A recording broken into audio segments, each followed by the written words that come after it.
vendredi 31 janvier 2025. Madame, Monsieur, ce journal démarre avec cette lueur d'espoir dans la cacaoculture. C'est bientôt la fin du Shoot, cette maladie dévastatrice qui attaque les cacaoyers et entraîne la perte de centaines de milliers d'hectares chaque année. Le salut est venu du professeur Mamadou Doumbia, enseignant-chercheur à l'université Nangui à Borgoa d'Abobo. 20 ans de sa vie pour apporter son soutien à la filière. Nos équipes se sont rendues dans son laboratoire. Vous le verrez, sa solution a fait le tour du monde. Au chapitre de la sécurité routière, focus ce soir sur le fonds de garantie automobile, la structure qui organise la prise en charge médicale des personnes accidentées. Un volet important pour le gouvernement ivoirien car la route a tué sur les 5 dernières années 1200 personnes et fait plus de 21 000 blessés. Selon le rapport du ministère des Transports, plus de 12 000 accidents corporels ont été enregistrés. On reste avec les chiffres. Plus de 120 000 personnes dans le monde sont atteintes de nénisme. C'est dire qu'elles sont adultes et mesurent moins d'1,40 m. Cette différence attire des regards stigmatisants de la société. À cela, il faut ajouter le manque d'infrastructures adaptées à la taille de cette frange de la population dans notre pays. Cependant, ces barrières ne sont pas faites pour peser sur leur morale. L'envie de réussir, de s'affirmer, leur leitmotiv, vous le verrez dans quelques instants seulement. Bonsoir à tous. Tout d'abord, on parle économie, la planification moteur du développement. En témoignent les records réalisés par la Côte d'Ivoire avec le PND, Plan national de développement 2021-2025, notamment sur la croissance et le taux de pauvreté, respectivement de 6,5% et 35%. Ces performances, la ministre Niali Kaba les a évoquées lors de la conférence de presse qu'elle a animée ce mercredi 29 janvier 2025. Léon Brou nous fait le point.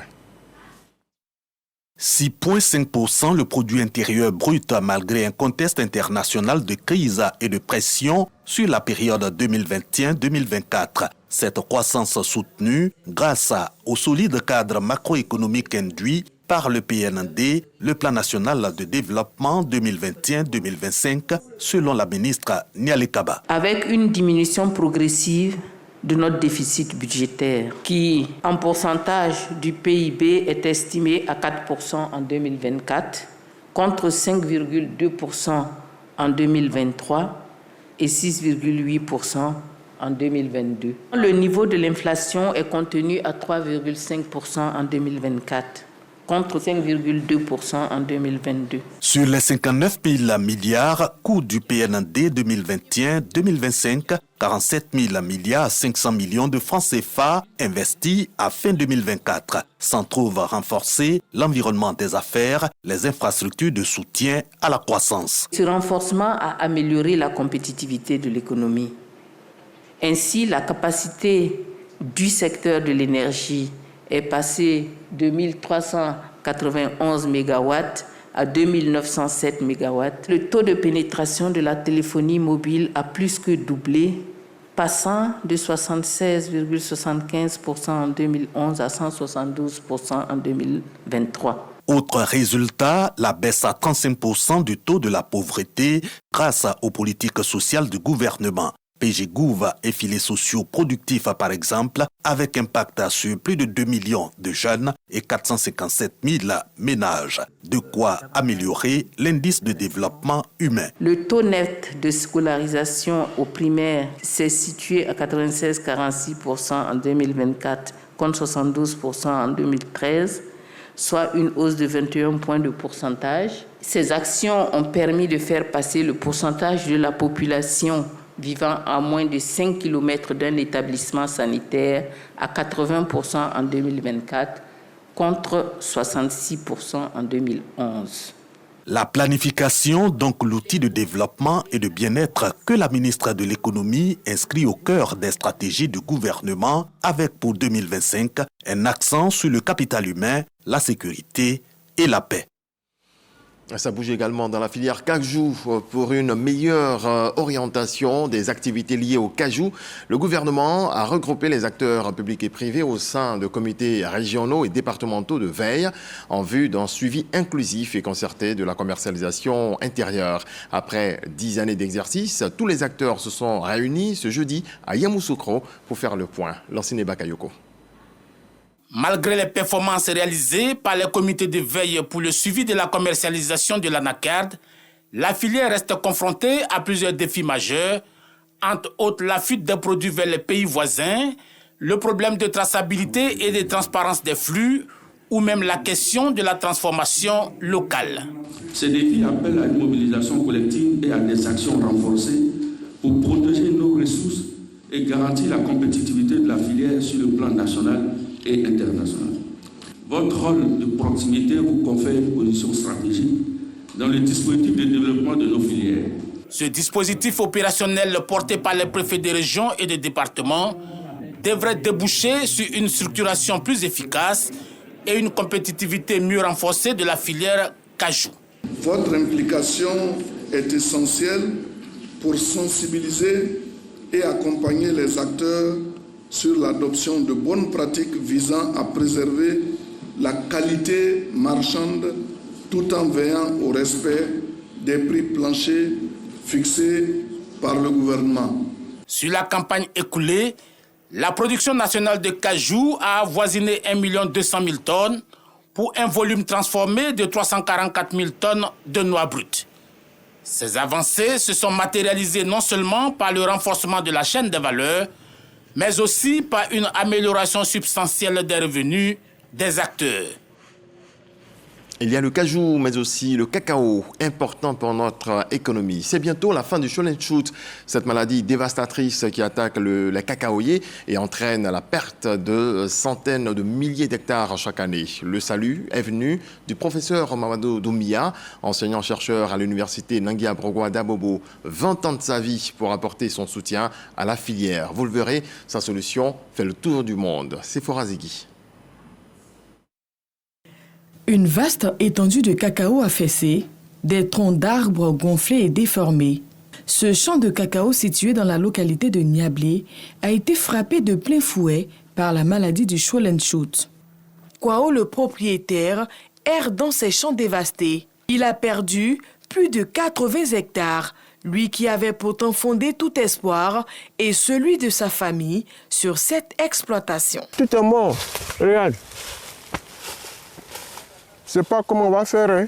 Perdu dans la tristesse, Kwao a vu sombrer ses plantations sous l'impact dévastateur du Sholenshut. La colère de la maladie écrasant chaque espoir qu'il avait placé dans la terre. C'est douloureux et pénible pour un planteur qui se retrouve à 65 tonnes et puis aujourd'hui se retrouve à 18 à 20 tonnes. Découragé par la perte de ses cacaoyers, le planteur, sans perspective de renaissance, se tourne vers l'EVA.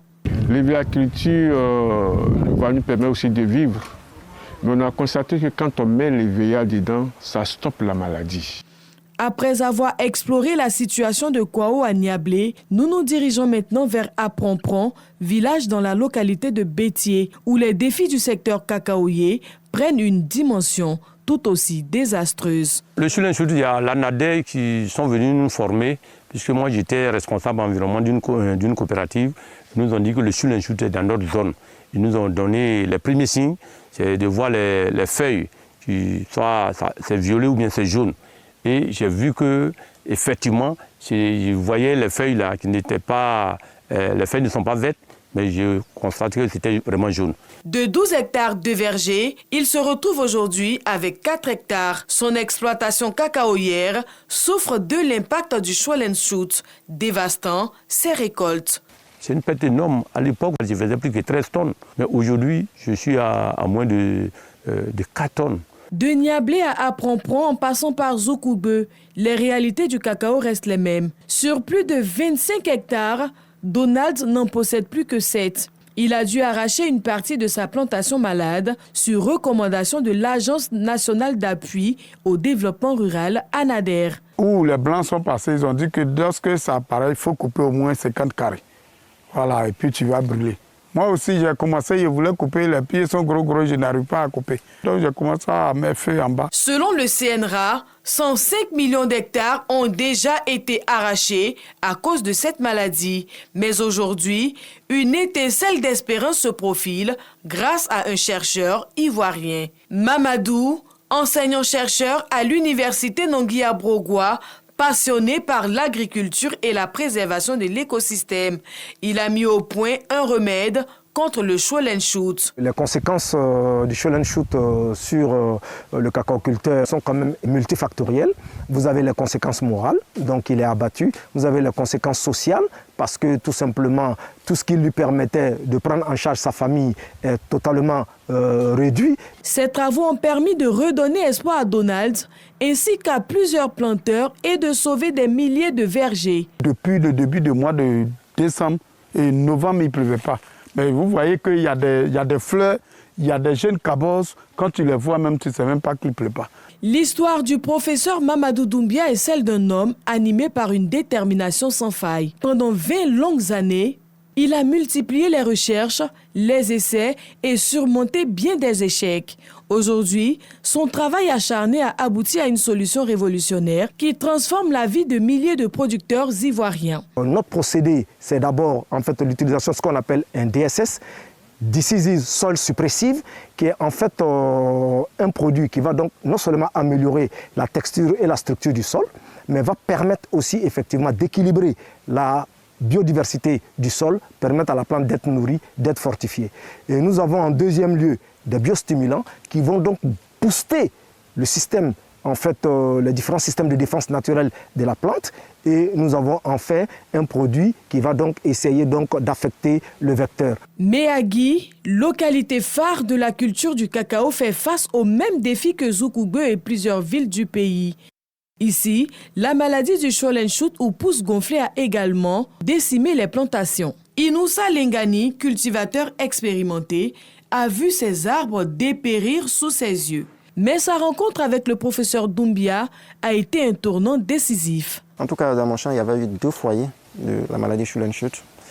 Voilà. Et en tout cas, j'étais sur le point de faire un abattage, attendre jusqu'à 2 ans après pour faire un planting. Et bon, depuis que j'ai découvert le produit, j'ai pompé.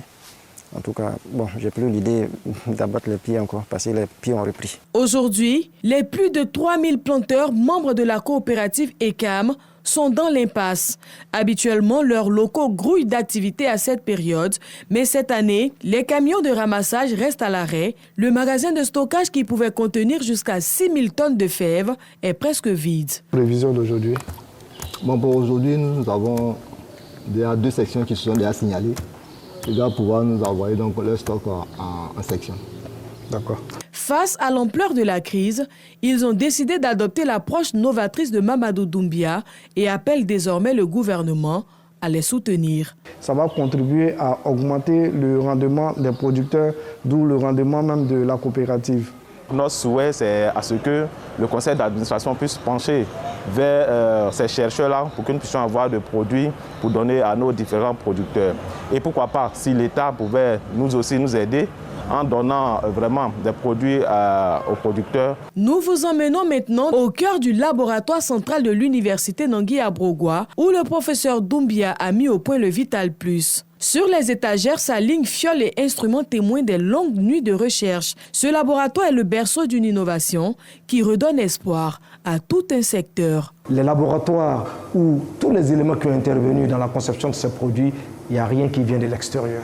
Ça, c'est vraiment pour dire que nous sommes capables, de façon autarcique, de produire des biosolutions assez efficaces. Testé dans des pays comme le Brésil, la Malaisie, le Ghana ou encore le Cameroun, le Vital Plus s'impose comme une avancée majeure pour l'agriculture ivoirienne. Les enjeux économiques sont énormes. Si nous prenons simplement le secteur du cacao, nous avons pratiquement 700 000 hectares de plantations malades. Si nous traitons ces 700 000 hectares de plantations malades, ce qui va nous amener en fait à un gain au prix de 1800 francs le kilo à 636 milliards de francs CFA. Conscientes de l'enjeu, les autorités gouvernementales saluent l'innovation du professeur Doumbia. Nous allons faire en sorte qu'effectivement on puisse vendre le produit même à l'étranger, mais sans vendre j'aurais dit, le secret industriel qui est derrière. J'ai demandé qu'au niveau de la Direction générale de la recherche et de l'innovation, on me fasse une communication au Conseil des ministres sur ce produit. Premièrement, il y a l'information du gouvernement et puis deuxièmement, c'est la prise de disposition pour faire en sorte que ce produit soit utilisé à grande échelle en Côte d'Ivoire d'abord. Comme vous avez pu le constater tout au long de ce reportage, c'est grâce à l'innovation du professeur Mamadou Doumbia que la Côte d'Ivoire voit renaître de l'espoir au cœur de ces plantations de cacao décimées par le Shoot. Une solution qui pourrait bien sauver la place de leader mondial du pays dans la production de cacao. Merci à vous, Sephora Zegui. Et cela apparaît également comme une autre solution, cette fois dans la sécurité routière, focus sur le fonds de garantie automobile, la structure qui organise la prise en charge médicale des personnes accidentées, un volet important pour le gouvernement ivoirien, car la route a tué sur les 5 dernières années 1200 personnes et fait plus de 21 000 blessés. Selon le rapport du ministère des Transports, plus de 12 000 accidents corporels ont été enregistré. Jean-Marc Adjadji. De juin à septembre 2024, la Côte d'Ivoire a enregistré 1403 cas d'accidents de la circulation. Les accidents font en moyenne 1509 personnes tuées et plus de 20 898 blessés par an, selon le ministère des Transports. Mais comment s'organise la prise en charge médicale de ces victimes d'accidents de la voie publique? À plus de 300 km d'Abidjan, la capitale économique, le centre hospitalier universitaire de Boaké.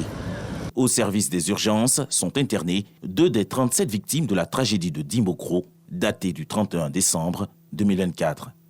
Un minicar et un car de transport sont entrés en collision violente ce jour-là, laissant un lourd voile de tristesse. Aujourd'hui, Fatoumata Gendo, à l'instar de l'autre patiente, Viviane Yao, est encore sous le choc. Doucement. Elle souffre de troubles de concentration et de fractures, toutes prises systématiquement en charge. Fracture de la jambe gauche. Pour les soins de ces accidentés, l'organisme d'utilité publique, le Fonds de garantie automobile FGA, est sur le coup. Elle a eu la jambe gauche fracturée et elle a eu des lésions, le cou aussi cassé. On ne savait pas qu'il y avait un fonds qui existait. Ça a été un soulagement pour nous, ils ont tout pris en compte à 100%. Le Fonds de garantie automobile enregistre au total 11 bureaux de liaison ouverts au sein de certains hôpitaux publics du pays. Tao est le chef du bureau de liaison du FGA à Boaké. Chaque matin, nous passons dans les différents services, pomato, stomato, tous les endroits où on peut retrouver les accidentés dans le CHU. Et quand nous passons, nous échangeons avec les parents, nous les dirigeons vers le bureau pour leur donner encore de plus d'informations. Et normalement, quand vous arrivez, parce que nous avons besoin du PV de constat. C'est ce qui détermine si c'est réellement un accident, c'est réellement un AVP. Voilà, avant qu'on ne prenne la personne en charge. Au quartier Tola Kwadiokro, Stéphanie et sa sœur sont convalescentes et récupèrent peu à peu après leur opération chirurgicale financée par le FGA. On était dans une voiture personnelle. On était 5. On a eu un accident. Il y a eu un autre véhicule qui est venu nous percuter. Et il y a mon aîné, notre grand frère, qui est resté dedans, sur place. Et ma maman, elle est décédée à l'hôpital. On n'avait pas ces moyens-là. Mais par la grâce de Dieu, ils sont venus en aide et ils nous ont opérés. Chaque année, la Côte d'Ivoire enregistre 24 décès pour 100 000 habitants sur les routes, selon le rapport 2021 de l'Organisation mondiale de la santé. Le district autonome d'Abidjan, à lui seul, enregistre 41% du nombre de morts sur la route. Ce sont au total près d'une dizaine de victimes d'accidents de la voie publique par jour qui sont à la suite internées dans les urgences des centres hospitaliers universitaires de Treichville, Cocody et de Yopougon. J'ai été percuté par une moto au fait. Donc on m'a envoyé au CHU dernièrement. C'est là-bas on me prenant en charge pour manque de moyens. Mon oncle a essayé de voir. C'est là qu'il nous a dit qu'il y avait une structure qui s'occupait de ces gens de cas. Donc automatiquement on allait les voir. Et puis on nous a envoyé hier ici. Sincèrement dit, jusqu'à présent, on n'a rien payé. Ils sont allés déposer les bons au niveau de la pharmacie, récupérer les médicaments. Maintenant, ils ont dit qu'on allait aller directement pour voir s'il y avait une salle qui était libre. Ils allaient nous prendre en charge. Et puis encore, tout ce qu'on avait déboursé auparavant, ils allaient tout nous redonner. L'hospitalisation, la fourniture des produits pharmaceutiques et du matériel chirurgical sont entre autres les prestations offertes toujours aux frais du FGA. Les soins médicaux sont souvent assumés par les victimes. Des difficultés sont néanmoins rencontrées par les urgentistes dans les prestations de soins aux personnes accidentées. On peut prescrire un implant au vu de la lésion qu'on a. Et en termes de fracture ouverte, le délai compte beaucoup. Donc, quelquefois, quand on prescrit un implant et que les malades prennent du temps à l'acheter, quand ils reviennent avec cet implant, on ne peut plus poser encore cet implant-là. Donc, il faut pouvoir changer d'implant. Et là, le parent ne peut plus encore acheter un autre implant. Il faut le garder, faire un premier traitement à minima. Et quand les plaies vont cicatriser, on pourra, dans ce cas, maintenant remettre le premier implant qu'on a prescrit. Le 20 novembre 2024, le Conseil des ministres a adopté un décret qui réorganise les attributions du Fonds de garantie automobile. Le dispositif de l'élargissement de son champ d'action suit son cours. Le Fonds de garantie automobile enregistre 205 victimes prises en charge sur toute l'étendue du territoire national en 2024. Sur l'année 2024, ce sont plus de 210 millions de francs CFA qui ont été déboursés par le FGA pour les sinistrés. Les soins post-accident rentrent dans le cadre de la stratégie nationale routière 2021-2025 initiée par le gouvernement. La réduction du temps d'intervention et l'accélération des indemnisations des victimes des accidents sont les prochains défis de l'État ivoirien. L'objectif reste le même, réduire le nombre des décès dus aux accidents de la circulation de 50% à l'horizon 2030. Un seul mot, résilience, c'est toujours résilience. Plus de 120 000 personnes dans le monde sont atteintes de nénisme, c'est dire qu'elles sont adultes et mesurent moins de 1,40 m.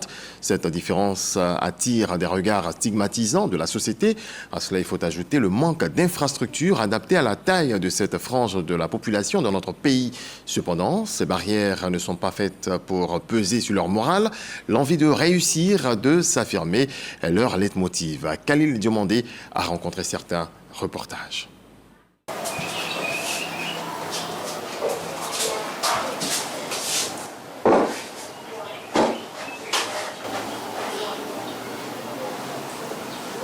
Ouvrir un robinet, un geste anodin, mais si difficile à exécuter pour Sonia Gbosé.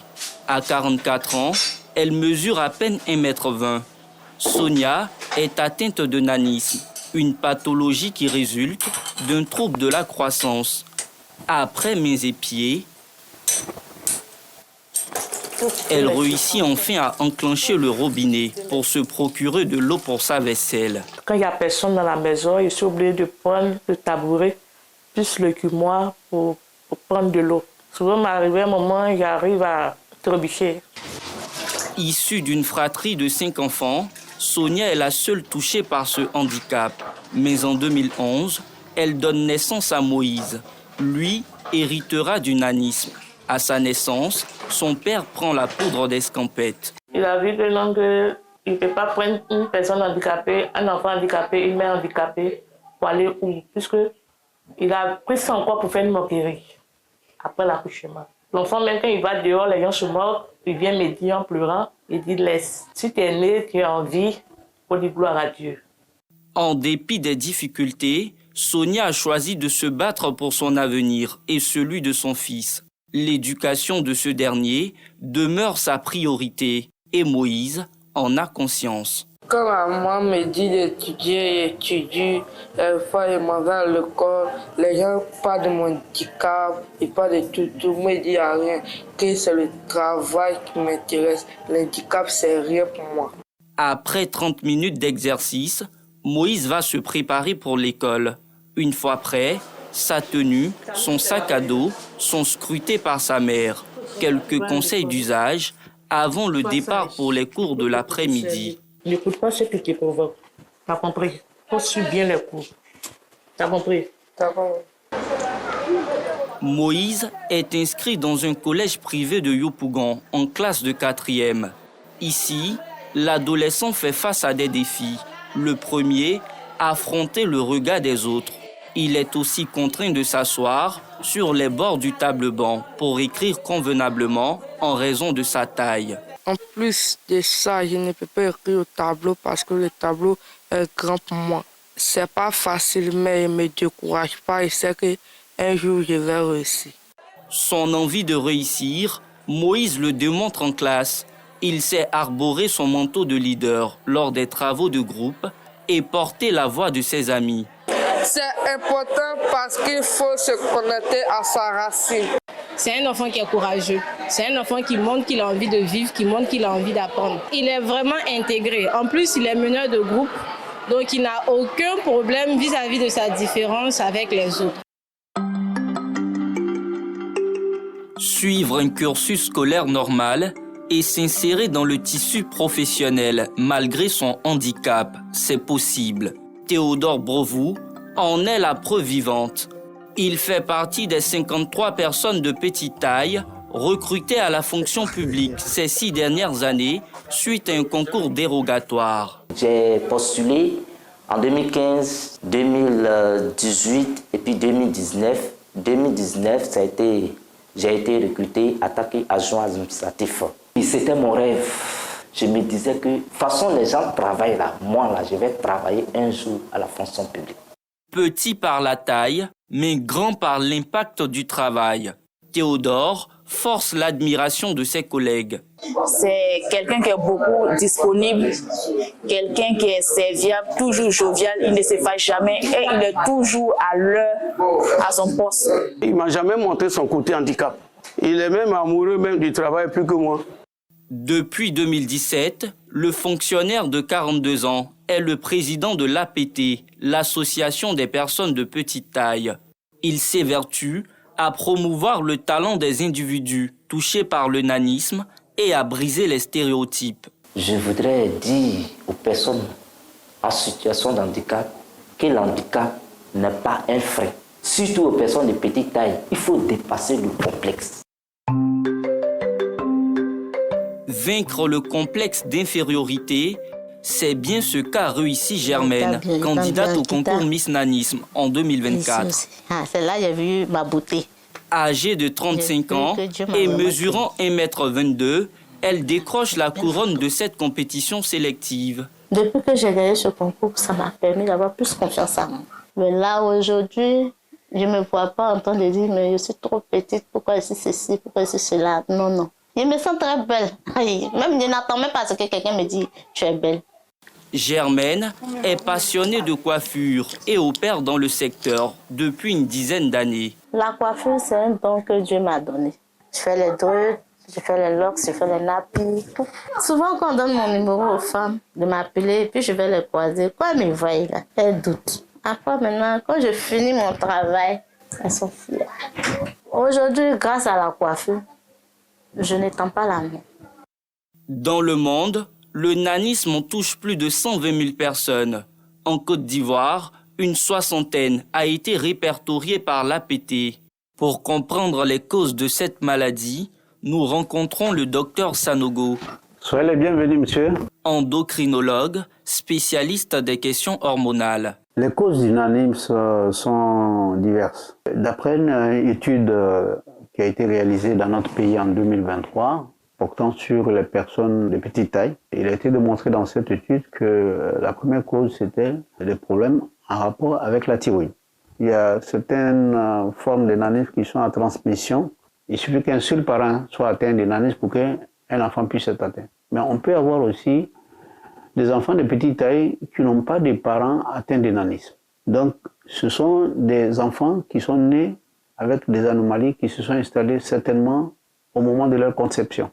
Selon le médecin, il existe des traitements contre le nanisme. Si c'est une cause hormonale, déficit en hormones de croissance, on va donner des hormones de croissance pour permettre le développement de l'enfant. On peut traiter dans certains cas, on peut gagner quelques centimètres aussi. S'il s'agit d'une cause génétique, parfois il est difficile. On ne peut pas intervenir à ce niveau, mais on peut améliorer certaines déformations au niveau des eaux. Passé l'époque de la lamentation et du découragement, les personnes de petite taille, bien que minoritaires, sont déterminées à prendre toute leur place dans la société. Mais elles ne demandent qu'une seule chose, être acceptées avec leurs différences. Voilà, très beau message qui renvoie, très beau reportage qui renvoie justement un message à ceux qui baissent les bras. En politique, 2 mois après son lancement, le 7 décembre 2024, le mouvement 2025 Ewan-Ado va officiellement investir son président, Louis Kwaku Ambonoi, et 20 coordinations nationales. La cérémonie aura lieu demain à la Fondation Félix Houphouët-Boigny pour la recherche de la paix. C'est à Yamoussoukro. Marie-Chantal Akandan. À l'approche de la présidentielle, le mouvement 2025 Ewan-Ado, proche du RHDP, veut renforcer la mobilisation électorale. Les initiatives se multiplient pour mobiliser un électorat stratégique. Lors d'un point de presse, son porte-parole a précisé sa cible, rallier les électeurs indépendants, indécis et primo-votants. Notre mission, ce sera de faire en sorte que le premier adversaire, qui est l'abstention, pour cette élection d'octobre 2025 soit battu. Tous ceux qui sont déçus, qu'ils soient d'un parti X ou d'un parti Y, qui comprennent qu'aujourd'hui, la politique, la seule qui vaille la peine d'être faite, c'est celle qui concourt au développement et à l'amélioration du quotidien des populations. Nous irons vers ces personnes-là, sans considération politique aucune, pour leur donner un espace dans lequel ils puissent s'exprimer. Il s'agira en définitive d'agir autrement, de façon innovante auprès des électeurs pour capter leur vote. Pour ce faire, le bilan de notre candidat parle et nous donne les éléments de langage utiles pour aller de l'avant.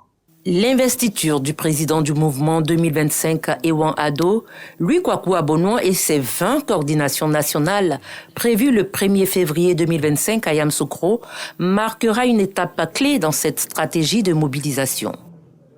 Voilà, c'est la fin de ce nouveau panorama de l'actualité. Très belle nuit. Dieu nous garde. Bonsoir.